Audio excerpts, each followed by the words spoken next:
on in San Francisco for the man known as the Zodiac Killer. The elements involved today included psychiatrists, astrologists, and police guards for school buses.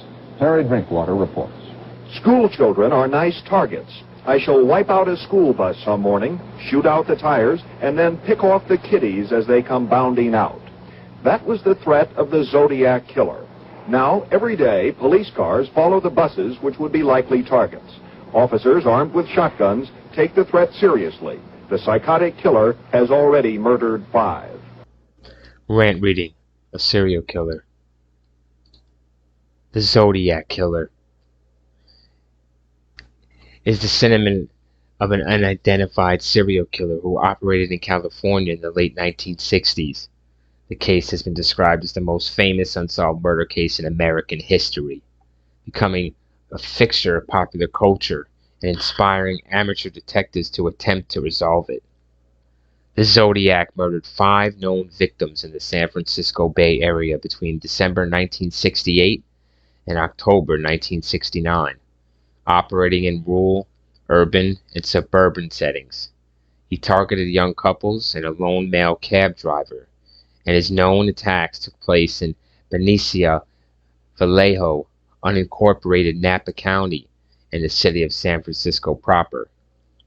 2 of his attempted victims survived. The Zodiac himself claimed to have murdered 37 victims, and he has been linked to several other cold cases, some in South California or outside the state. The Zodiac originated the name himself in a series of taunting letters and cards that he mailed to regional newspapers, threatening killing sprees and bombings if they were not printed. Some of the letters included cryptograms or ciphers, in which the killer claimed that he was collecting his victims as slaves for the afterlife. Of the 4 ciphers he produced, 2 remain unsolved, and 1 was cracked only in 2020. While many theories regarding the identity of the killer have been suggested, the only suspect authorities ever publicly named was Arthur Lee Allen, a former elementary school teacher and convicted sex offender who died in 1992. Although the Zodiac ceased to written communications around 1974, the unusual nature of the case led to international interest that has sustained throughout the years. The San Francisco Police Department marked the case inactive in April of 2004, but reopened it at some point prior to March 2007. The case also remains open in the city of Vallejo, as well as in Napa County and Solano County. The California Department of Justice has maintained an open case file on the Zodiac murders since 1969. Murders and correspondence. Confirmed murders. Although the Zodiac claimed in letters to newspapers to have committed 37 murders, investigators agree on only 7 confirmed victims, 2 of whom survived. They are David Arthur Faraday, 17, and Betty Lou Jensen, 16, shot and killed on December 20th of 1968 on Lake Herman Road within the city limits of Benicia. Michael Renoulet Magoo, 19, and Darlene Elizabeth Furring, 22, shot on July 4th, 1969, in the parking lot of Blue Rock Springs Park in Vallejo. While Magoo survived the attack, Furring was pronounced dead on arrival at Kaiser Foundation Hospital. Brian Calvin Hartnell, 20, and Cecilia Ann Shepard, 22, stabbed on December 27, 1969 at Lake Berryessa in Napa County. Hartnell survived 8 stab wounds to the back, but Shepard died as a result of her injuries on September 29, 1969. Paul Lee Stein, 29, shot and killed on October 11, 1969 in Presidio Heights neighborhood in San Francisco. Lake Herman Road murders. The first murders widely attributed to the Zodiac Killer were the shootings of high school students Betty Lou Jensen and David Arthur Faraday on December 20, 1968 on Lake Herman Road just inside Benicia city limits. The couple, on their first date, and planned to attend a Christmas concert at Hogan High School, about 3 blocks from Jensen's home. from Jennison's home. Wow. They instead visited a friend before stopping at a local restaurant, okay, and then driving out on Lake Herman Road. At about 10:15 p.m., Faraday parked his mother's Rambler in a gravel turnout, which was a well-known lover's lane. Shortly after 11 p.m., their bodies were found by Stella Borges, who lived nearby. The Solano County Sheriff's Department investigated the crime, but no leads developed. They had no leads off that. Utilizing available forensic data, Robert Graysmith postulated that another car pulled into the turn point just prior to 11 p.m. and parked beside the couple. The killer may have then exited the second car, walked toward the Rambler, possibly ordering the couple out of it. It appeared that Jensen had exited the car first, but when Faraday was halfway out, the killer shot him in the head. The killer then shot Jensen 5 times in the back as she fled. Her body was found 28 feet from the car. The killer then drove off. Blue Rock Springs murder. Just before midnight on July 4, 1969, Darlene Farron and Michael Magoo drove into the Blue Rock Springs Park in Vallejo, 4 miles from the Lake Herman Road murder site, and parked. While the couple sat in Farron's car, a second car drove into the lot and parked alongside them, but almost immediately drove away. Returning about 10 minutes later, the second car parked behind them. The driver of the second car then exited the vehicle, approaching the passenger side door of Farron's car, carrying a flashlight and a 9mm Luger. The killer directed the flashlight into Magoo and Farron's eyes before shooting at them, firing 5 times. Both victims were hit, and several bullets had passed through Magoo and into Fern. The killer walked away from the car, but upon hearing Magoo's moaning, returned and shot each victim twice more before driving off. Well, oh shit.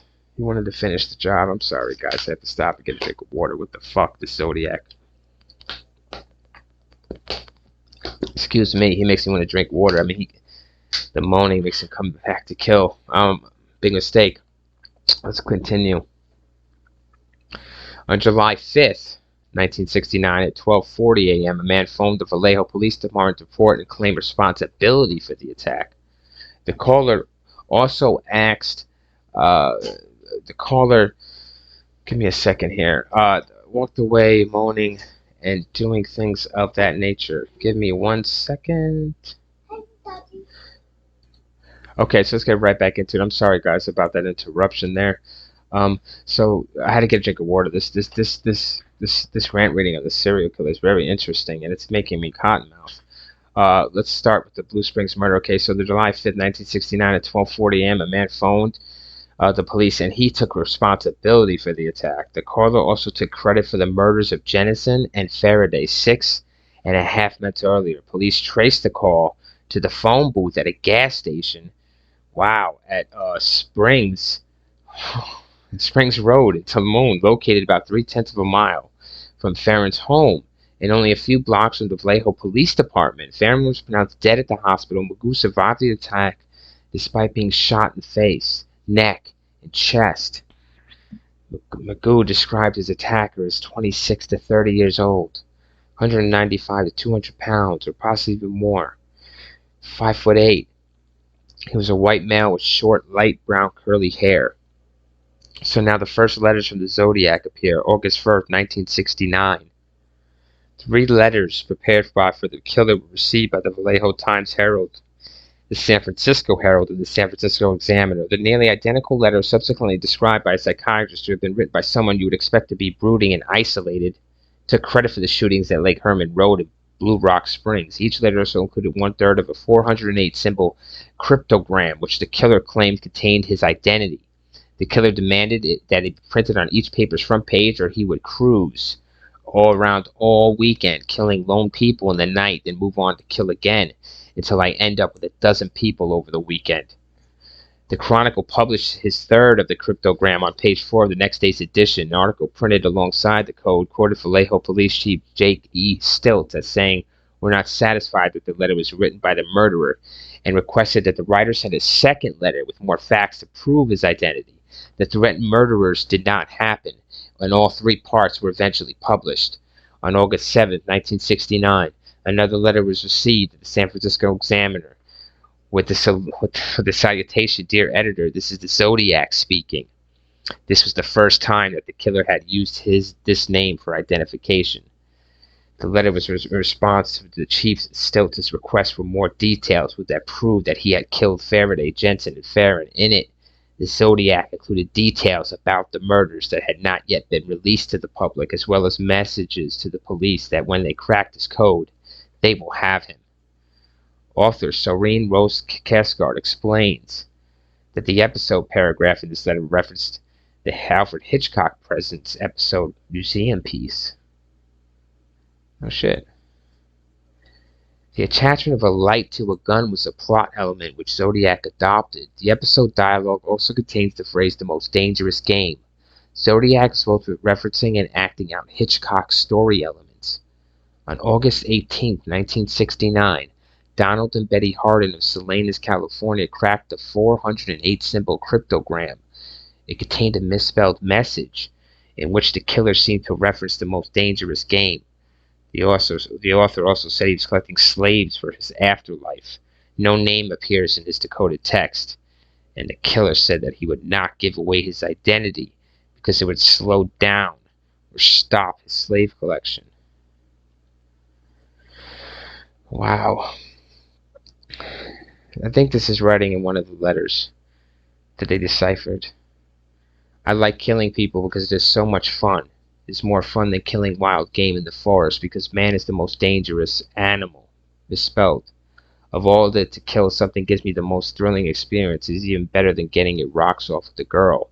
The best part of it is when I die, I will be reborn in paradise, and then all I have killed will become my slaves. And I will not give you my name because you would try to slow down or top my collecting of slaves for my afterlife.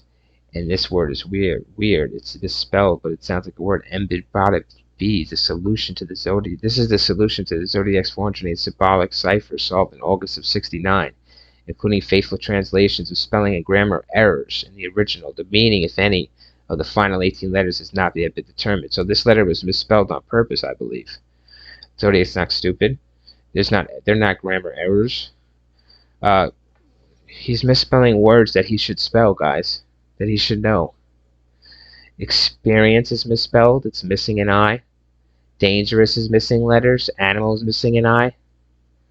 Maybe if you would place those letters that are missing together, it would spell his identity or spell something else, another message.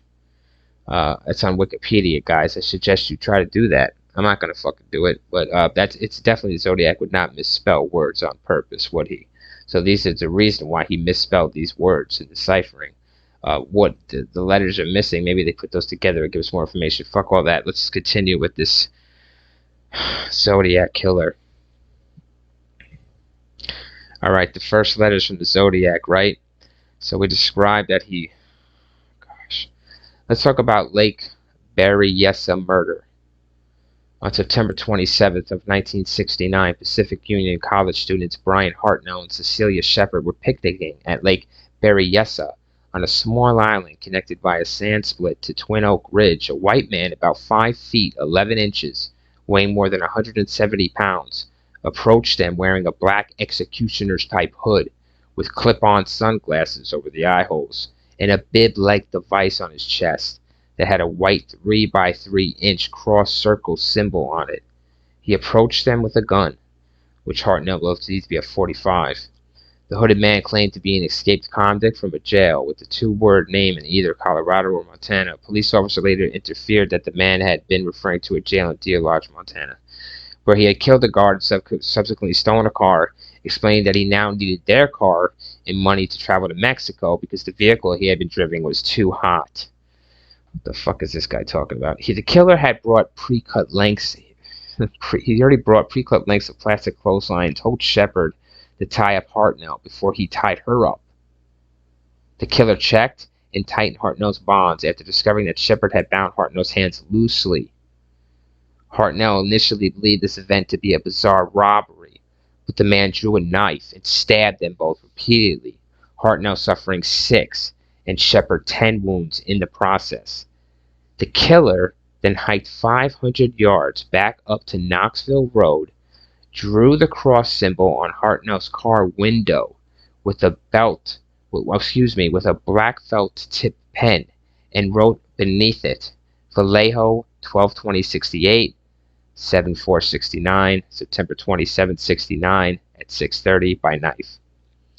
At 7:40 p.m., the killer called the Napa County Sheriff's Office from a paid telephone to report the latest crime. The killer stated that the operator that he wished to report a murder, no, a double murder, before stating that he had been the perpetrator of the crime.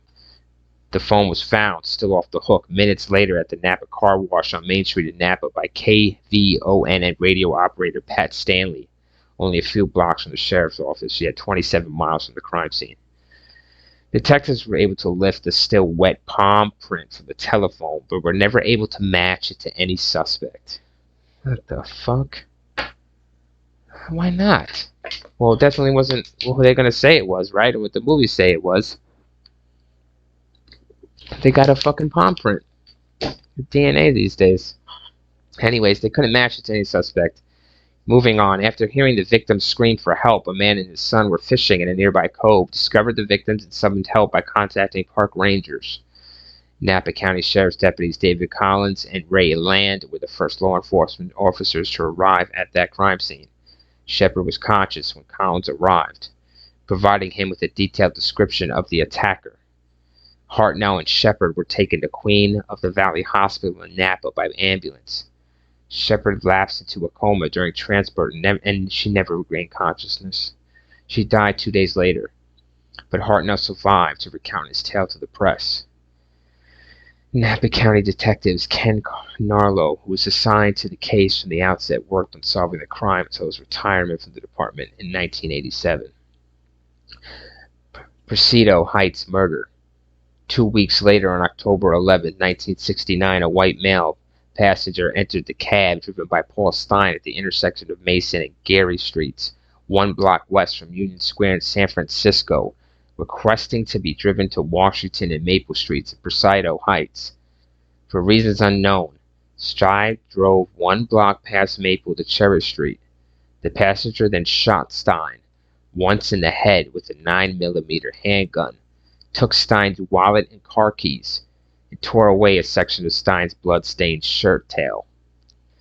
The perpetrator was observed by 3 teenagers across the street at 9:55 p.m., and they phoned the police while the crime was in progress. They observed a man wiping the cab down before walking away toward the Presidio 1 block to the north.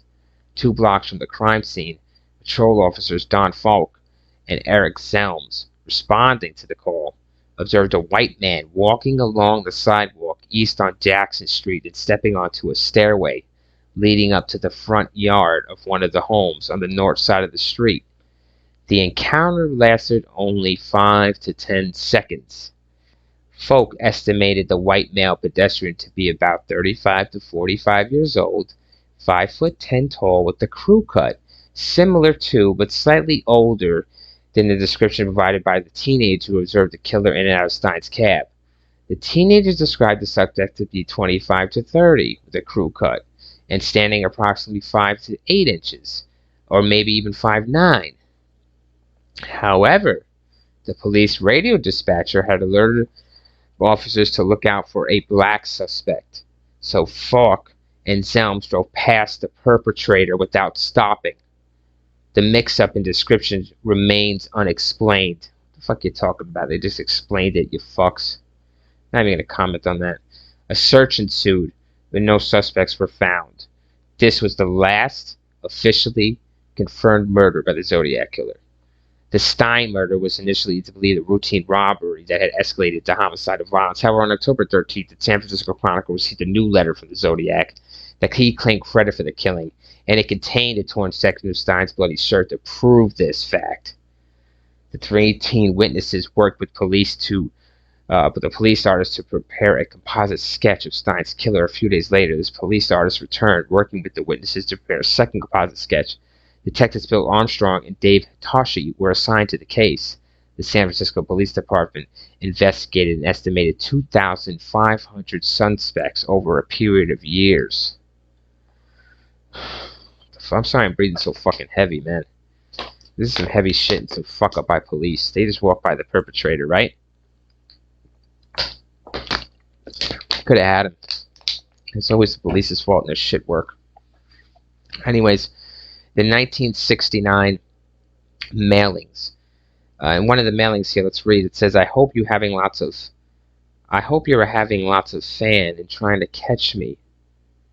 That wasn't me on the TV show, which bringo up a point about me, but I'm not afraid of the gas chamber. It's all misspelled, guys, because it will send me to paradise all the sooner. Because now I have enough slaves to work for me, where everyone else has nothing. When they reach paradise, they're afraid of death. I'm not afraid because I know that my new life will be an easy one in paradise. Death. The solution to Zodiac's 304 symbol cipher solved in December of 2020. And they're still calling it grammatical errors. Well, he wouldn't make grammatical errors on purpose, guys. I wonder if you add in those letters that were supposed to be and spell the word correctly with those letters, it might spell his identity or something more. I don't see the Zodiac making errors. Anyways, 1969 mailings. On October 14, 1969, the Chronicle received another letter from the Zodiac, this time containing a swatch of Paul Stine's shirt tail as proof he was the killer. It also included a threat about killing school children on school buses. To do this, the Zodiac wrote, you shoot out the front tire and you pick off the kiddies as they come bouncing out. At 2 p.m. on October 20th, 1969, someone claiming to be the Zodiac called the Oakland Police Department, demanding that one of the two prominent lawyers, F. Lee Bailey and Melvin Belly, appear on an AM San Francisco talk show on KGO-TV hosted by Jim Dunbar. Bailey was not available. Belly did appear on the show. Dunbar appealed to the viewers to keep the lines open. Someone claiming to be the Zodiac called several times. Belly asked the caller for a less anonymous name, and the caller picked Sam. The caller said he would not reveal his true identity. He was afraid of being sent to the gas chamber. But then the Zodiac says, I'm not afraid of the gas chamber. We just read it, one of the ciphers.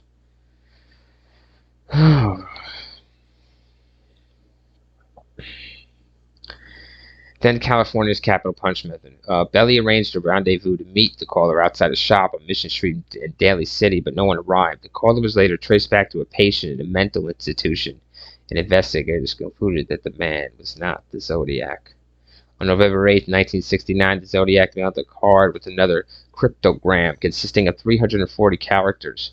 The cipher, dubbed Z-340, remained unsolved for over 51 years. So on December 5th of 2020, it was deciphered by an international team of private citizens, including American software engineer David Orencrack, Australian mathematician Sam Blake, and Belgian programmer Jarl van Eyck.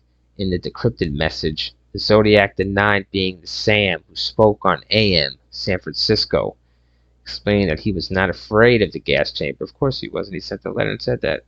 Because it will send me to paradise, SIC sick, all the sooner. The team submitted their findings to the Federal Bureau of Investigation, the FBI, which verified the discovery. The FBI stated that the decoded message gave no further clues to the identity of the Zodiac. On November 9th of 1969, the Zodiac mailed a 7-page letter stating the two policemen that stopped and actually spoke with them 3 minutes after he shot Stein. Experts from the letter were published in the Chronicle on November 12th, including the Zodiac's claim. That same day, Officer Don Falk wrote a memo explaining what had happened on the night of Stein's murder. On December 20th, 1969, exactly 1 year after the murders of David Faraday and Betty Lou Jensen, the Zodiac mailed a letter to Belly that included another swatch of Stein's shirt. The Zodiac said that he wanted Belly to help him. Did you hear that, guys? This motherfucking cop. The cop stopped him. Spoke with him. Right 3 minutes after he shot the guy. So that was him. So suspected victims. Various authors speculated at the time of the killings that other murders and attacks may have been the work of the Zodiac, but none of them have been confirmed, guys. Local historian Christy Hawthorne suggested the Zodiac may have murdered another cab driver named Ray Davis in April of 1962 in Oceanside, California. Doesn't seem like his MO, would it? On April 9th, 1962, the day before the murder, an individual believed to be the culprit had phoned the Oceanside Police Department and told them, "I'm going to pull up something here in Oceanside, and you'll never be able to figure it out." A few days after the murder, the police received another call from the same individual. When he told the police of the murder, he said he would kill a bus driver next. Following Hawthorne's research, Oceanside police announced that they were looking at the possible nexus between them. That's not the Zodiac, and that's not a connected murder, that's for sure. Bill Baker, the senator, says that in 1963, the murder of a young couple in Santa Barbara County may have been the work of the Zodiac. On June 4th, a high school senior, Robert Domingos, and his fiancée, Linda Edwards, were shot dead on a beach, having skipped school that day. Police believe the assailant attempted to bind the victims, but when they freed themselves and attempted to flee, the killer shot them repeatedly in the back and chest with a .22 caliber weapon. The killer then placed their bodies in a small shack and then tried unsuccessfully to burn the structure to the ground. No, would it be the Zodiac? You know why? It's close to the Zodiac's MO. The only thing is, his MO is not to get rid of the bodies here, guys. He wants his bodies to be found. He never once tried to conceal the murder. He wanted the bodies to be found. Even when they were left alive, he didn't care. He wanted them to be found. He didn't burn them beyond recognition or anything like that, or try to cover up the crime, or do any extra work by dragging them and burning and all that, bringing that supplies. So I don't think that's connected either. Now we got Cherry Joe Bates at 18 was stabbed to death and nearly decapitated on October 30th of 1966 at Riverside College in Riverside. Bates' possible connection to Zodiac only appeared 4 years after her murder, when San Francisco Chronicle reporter Paul Avery received a tip regarding similarities between the Zodiac killings and the circumstances surrounding Bates' death. Of course, no. Paul Avery, of course, was an American journalist best known for his reporting of the serial killers of Zodiac and later for his work on the Patty Hearst kidnapping. Anyways, no, I don't think that's connected either. Kathleen Johns, 22, allegedly abducted on March 22nd, 1970 on Highway 132 near I-580, an area west of Modesto. Johns escaped from the car of a man who drove her. Okay, I've heard this, guys. Drove her and her infant daughter around the area between Stockton and Patterson for approximately 1.5 hours.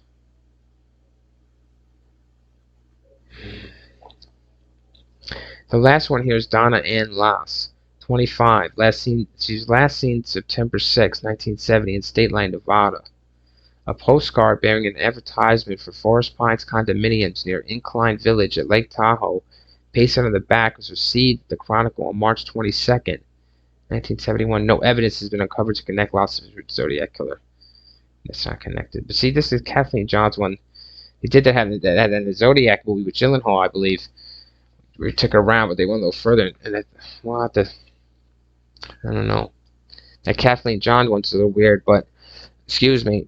Let's get into Cherry Joe Bates.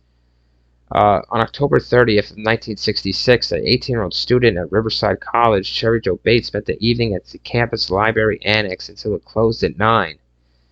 Neighbors reported hearing a scream around 10:30 p.m. Bates was found dead the next morning, a short distance from the library between two abandoned houses, slated to be demolished for campus renovations. The wires in her Volkswagen distributor cap had been pulled out. She was brutally beaten and stabbed to death. A man's Timex watch with a torn wristband was found nearby. The watch had stopped at 12:24, but police believe the attack had occurred much earlier. A month later, on November 29, 1966, nearly identical typewritten letters were mailed to the Riverside police, entitled "The Confession." The author claimed responsibility for the Bates murder, providing details of the crime that were not released to the public. The author warned that Bates is not the first and she would not be the last. In December 1966, a poem was discovered carved into the bottom of a desktop in the Riverside City College library titled "Sick of Living, Unwilling to Die." The poem's language and handwriting resembled that of the Zodiac letters. It was signed with what were assumed to be his initials, R.H.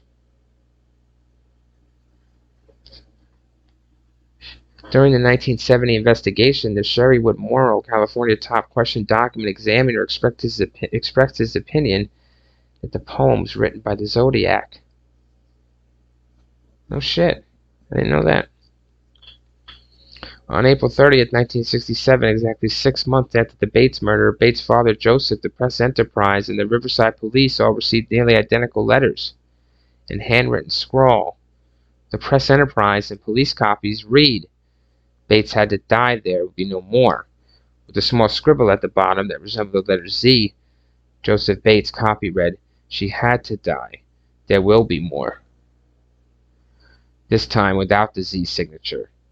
In August 2021, the Riverside Police Department's Homicide Cold Case Unit announced that the author of the handwritten letters anonymously contacted investigators in 2016 as identified via DNA analysis in 2020. He admitted the correspondence was a distasteful hoax and apologized, explaining that he had been a troubled teenager and wrote the letters as a means of seeking attention.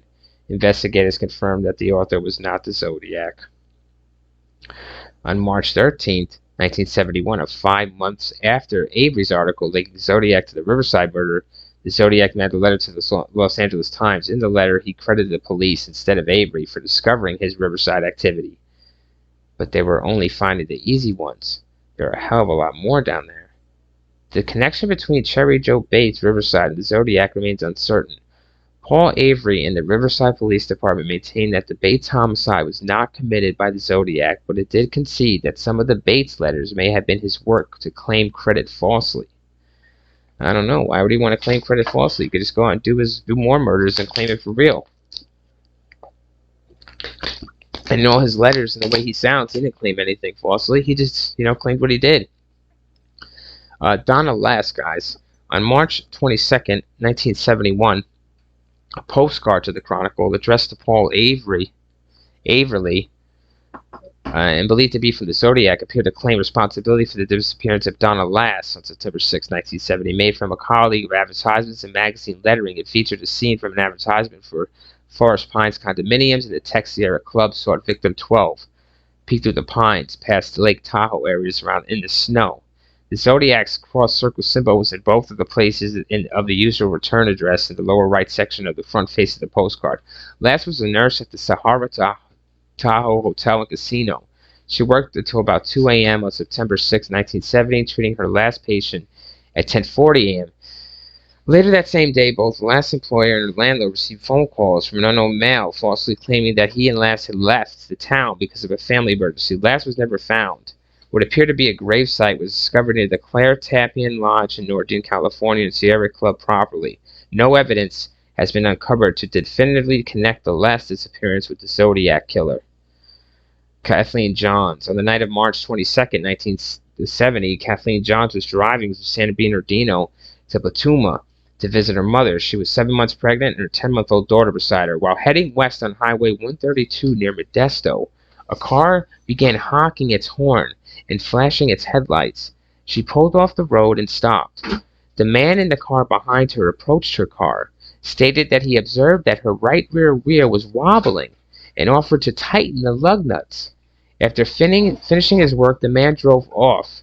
Yet when Johns pulled forward to re-enter the highway, the wheel almost immediately came off the car. The man returned, offering to drive her to the nearest gas station for help. She and her daughter climbed into his car. During the ride, the car passed several service stations, but the man did not stop. For about 90 minutes, guys, 90 minutes, he drove back and forth around the back roads near Tracy. When Johns asked why he was not stopping, he would change the subject. When the driver finally stopped at an intersection, Johns jumped out with her daughter and hid in the field. The driver searched for her using a flashlight, telling her that he would not hurt her, before eventually giving up. Unable to find her, he got back into the car and drove off. Johns hitched a ride to the police station in Patterson. When Johns gave her statement to the sergeant on duty, she noticed a police composite sketch of Paul Stine's killer and recognized him as the man who had abducted her and her child. Fearing that he might return to kill them all, The sergeant had Johns wait in the dark at a nearby Mills restaurant when her car was found. It had been gutted and torched. Most accounts say that the man threatened to kill Johns and her daughter while driving them around, but at least one police report disputes that. John's account to Paul Avery of the Chronicle indicates that her abductor left his car and searched for her in the dark with a flashlight. However, in one report she made to the police, she stated that he did not leave the vehicle. Discussions of other possible attacks. There's no consensus on the number of people Zodiac attacked or the years in which the attack took place. The attacks on Kathleen Johns, Donna Lass, if attributable at all to the Zodiac, suggest a new MO. Targets would be individual females rather than couples. They would be abducted. Many of the Santa Rosa hitchhiker murders exhibit these themes and have long been considered possible Zodiac crimes. The strangulation of some of these victims is in line with the Zodiac's October 1970 claim to kill by rope. In 1986, Robert Graysmith published a list of 49 confirmed and possible Zodiac targets. This list includes some of the Santa Rosa hitchhiker murder victims.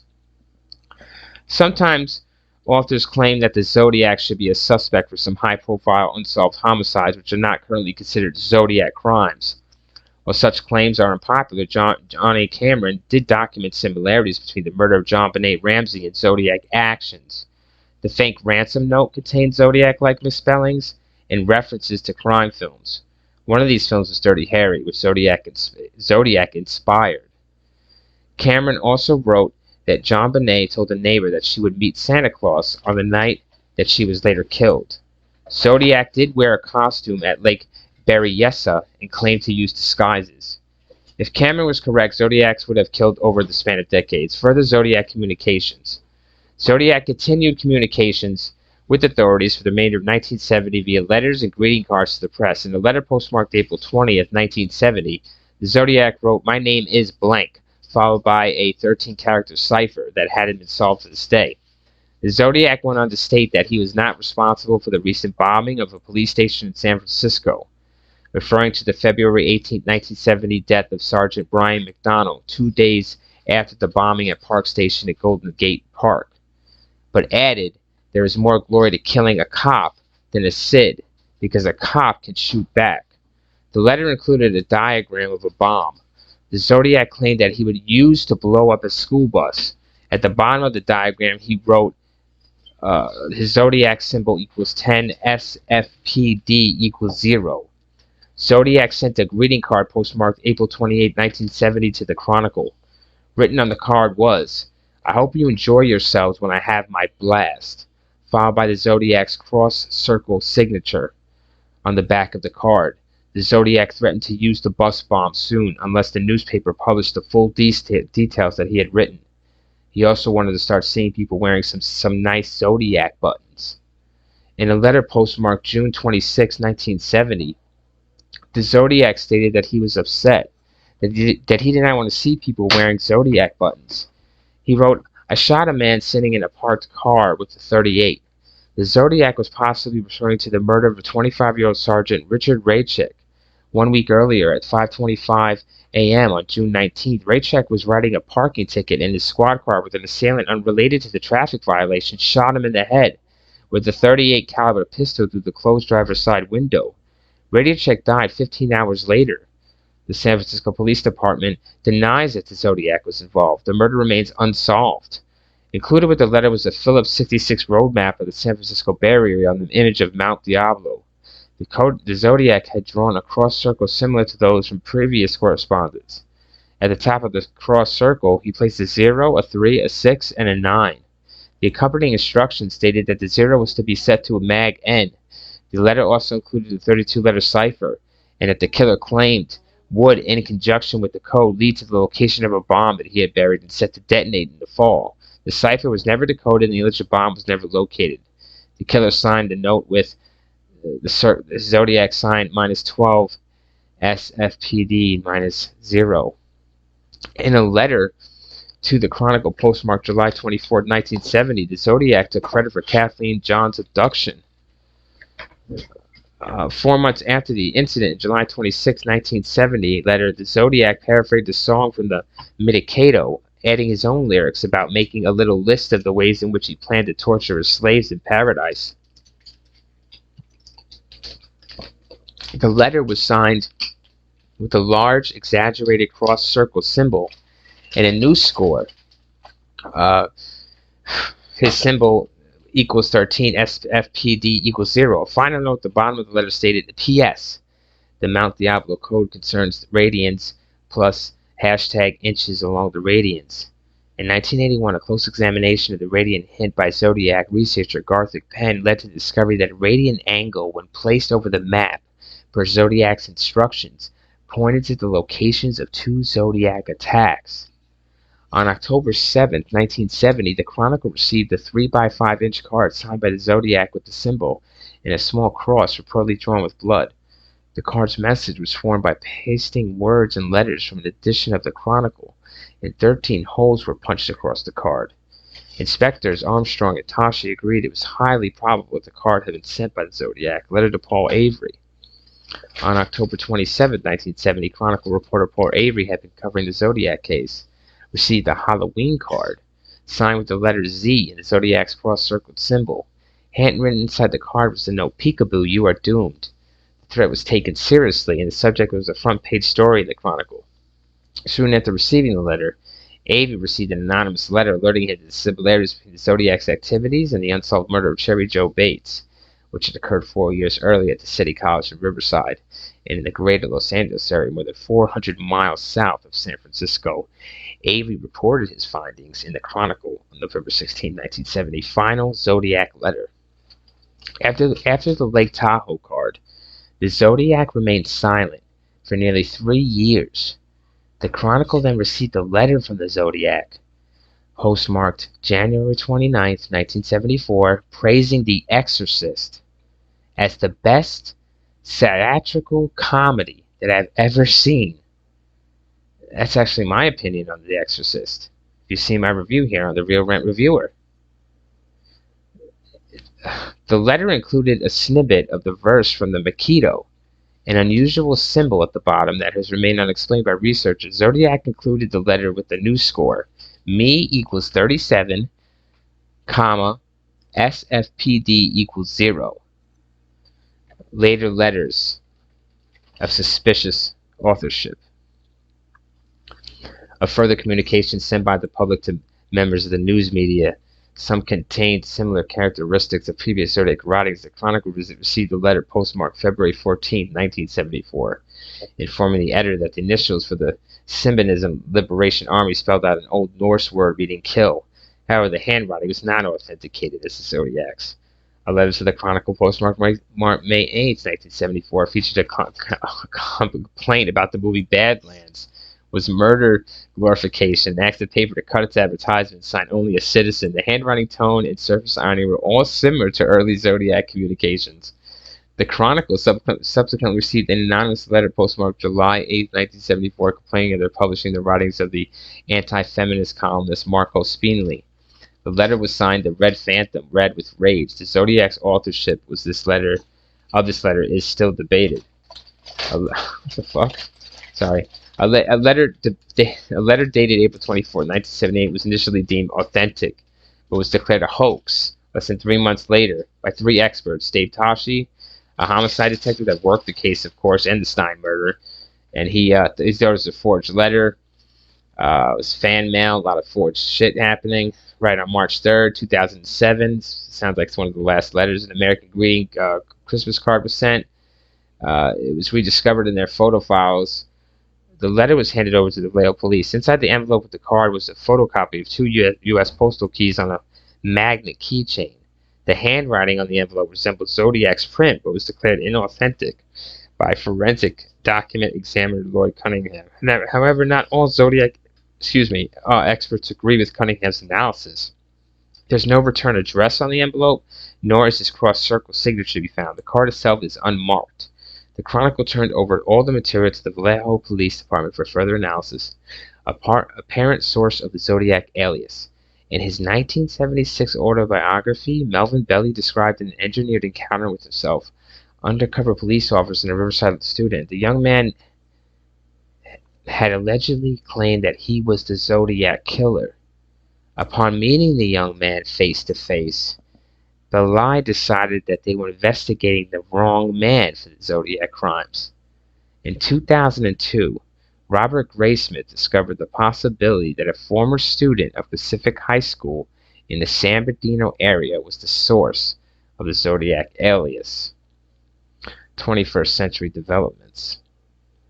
In April 2004, the SFPD marked the case inactive, citing case closed, pressure and resource demands effectively closing the case. However, they reopened the case in March 2007. The case is still open in Napa County and in Riverside. In May 2018, the Vallejo Police Department announced their intention to attempt to collect the Zodiac Killer's DNA from the backup stamp he used during his correspondence. The analysis by a private laboratory is expected to check the DNA against GED match. It was hoped the Zodiac Killer would be caught in a similar fashion to the Golden State Killer, Joseph James D'Angelo. In May 2018, a Vallejo police detective said that the results were expected in several weeks. However, as of September 2022, which is now, no results have been reported. They could come soon. Suspects. Holy shit. Okay, here's the suspect we all know. Arthur Lee Allen. Robert Graysmith's book Zodiac advanced Arthur Lee Allen, who died in 1992, as a potential suspect. Poor guy. On a circumstantial evidence. See? Circumstantial. Allen had been interviewed by police the early days of the Zodiac investigation, and he was the subject of several search warrants over a 20-year period. In 2007, Graysmith noted that several police detectives described Allen as the most likely suspect. In 2010, Dave Toschi stated that all the evidence against Allen ultimately turned out to be negative. Toschi's daughter said in 2018 that her father had also thought Allen had been the killer, but they did not have the evidence to prove it. Mark Ruffalo, who portrayed Toschi in the 2007 film Zodiac, commented, If you get into who these cops were, you realize how they have to take their hunches, their personal beliefs out of it. Dave Toschi said to me, as soon as that guy walked in the door, I knew it was him. He was sure it was him, but he never had a solid piece of evidence, so he had to keep investigating every other lead. Yeah?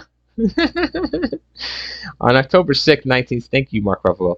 On October 6, 1969, Allen was interviewed by Detective John Lynch of the Vallejo Police Department. Allen had been reported in the vicinity of the Lake Berryessa attack against Hartnell and Shepard on September 27, 1969. He described himself scuba diving at Salt Point on the day of the attacks.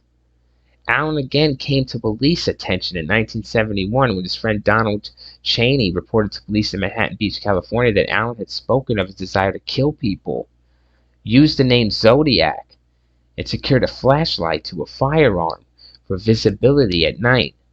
According to Cheney, this conversation occurred no later than January 1st, 1969. Jake Mulinax of the Vallejo Police Department subsequently wrote that Allen had received an honorable discharge from the U.S. Navy in 1958 and had been fired from his job as an elementary school teacher in March 1968 after allegations of sexual misconduct with students. He was generally well regarded by those who knew him, but he was also described as fixated on young children and angry at women. In September 1972, San Francisco police obtained a search warrant for Allen's residence. In 1974, Allen was arrested for sexually assaulting a 12-year-old boy. He pleaded guilty and served 2 years imprisonment.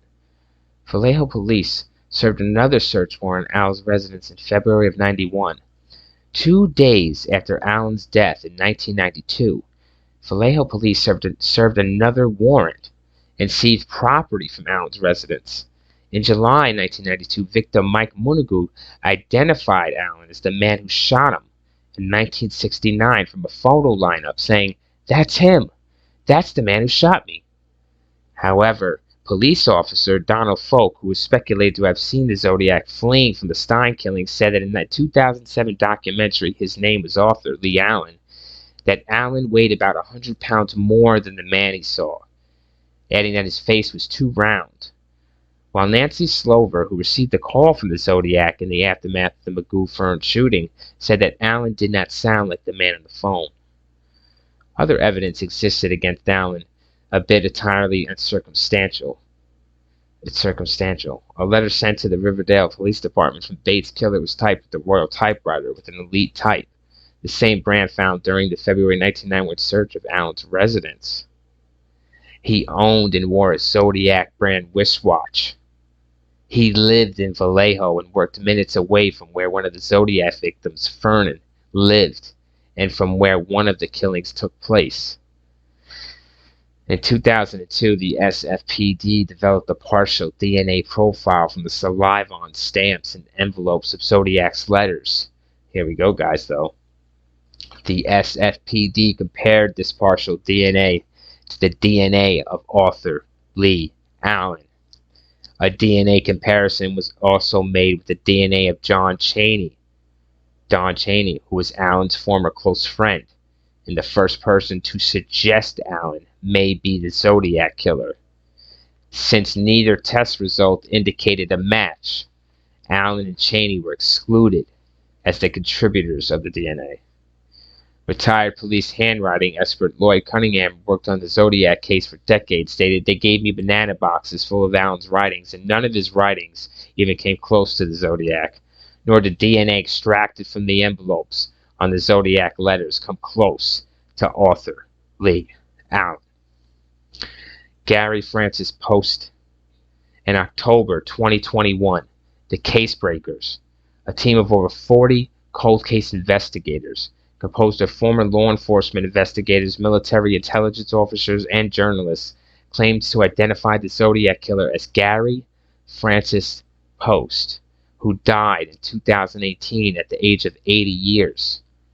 The team claimed to have uncovered forensic evidence and photos from Post's darkroom, and noted that scars on Post's forehead matched those they said were described on the killer. Well, that's kind of some new information that wasn't released to the public, right? That's new to me. They also claimed that removing the letters of Post's name from one of Zodiac's cryptograms revealed an alternate message. The FBI subsequently stated that the case remained open and that there's no new information to report. While local law enforcement expressed skepticism to the Chronicle regarding the team's findings, Riverside Police Officer Ryan Railsback said the Casebreakers' claims largely relied on circumstantial evidence. Well, so did your case. So why are you knocking them? And author Tom Voigt, a Zodiac Killer investigator, called the claims bullshit. Voigt noted that no witnesses in the case described Zodiac as having scars on his forehead. Other suspects. Fuck me. What is this shit? What is shit? All I got is suspects. Okay, let's wrap this. Zodiac. Other suspects. In 2018, they come up with another suspect, and he's fucking cleared. It's terrible. Another suspect cleared. Retired police detective cleared. I mean, why even read the rest of this shit? So that's it, guys. That is Rant reading a serial killer, the Zodiac Killer. Wow. And they clear other suspects like Ted Bundy. They contribute no kills to Ted Bundy, the Zodiac, or Ted Kaczynski, the bomber, the Unabomber, or the Manson family. So they take out all that. And they have no suspects. This is one of the most famous, if not the famous, serial killer in the history of the world. He was never caught. Never caught. Plenty of evidence. People survived the killings. Plenty of eyewitness testimony. But no police investigation. The police failed. And they will always fail because they don't try hard enough. They don't look where they're supposed to look. And they failed us. So the Zodiac's, of course, dead now. And he got away with it. So what a fucking story. Rant reading a serial killer, the Real Rant Reviewer. Thank you guys for joining me. I love all of you. And yeah, guess what? Sweet dreams.